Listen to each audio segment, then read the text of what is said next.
স্বয়ং জামাতের আমির বলছেন যে কি বলে যে একসাথে হলে পরে নির্বাচন এবং জনভোট একসাথে হলে পরে জেনোসাইড হওয়ার আশঙ্কা রয়েছে। আপনি তো এটা বলে আপনি তো কি হুমকি দিলেন গোটা জাতিকে? এটা তো খুবই বিপজ্জনক কথা বলেছেন জামাতে ইসলামের আমির। আমি একটি রাজনৈতিক দলের শুনলাম যে আমাদের কথায় প্রশাসন উঠবে বসবে।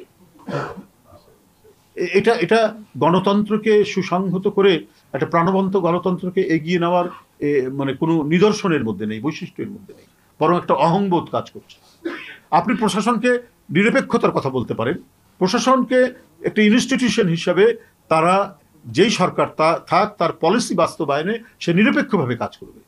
কিন্তু আমি প্রশাসনকে যদি বলি আমার কথায় উঠবে আর বসবে, তাহলে তো আপনি আরেকটি দানবীয় শাসন তৈরির একটা ইঙ্গিত দিলেন, তার মধ্যে আরেকটা শেখ হাসিনা হওয়ার, আরেকটা ফ্যাসিবাদ তৈরি হওয়ার ইঙ্গিত দিলেন। শেখ হাসিনা তাই করেছেন, তিনি পুলিশকে বানিয়েছেন ছাত্রলীগ, উনি র্যাবকে বানিয়েছেন যুবলীগ, এবং তারা গুম করে আনন্দিত হয়েছেন এবং সেটা গিয়ে রিপোর্ট করতো শেখ হাসিনার কাছে। তো এখন আজকে যে রাজনৈতিক দলের নেতাটি বললেন যে আমাদের কথায় উঠবে আর বসবে, তাহলে তো ওইটারই আমরা ইঙ্গিত পাচ্ছি।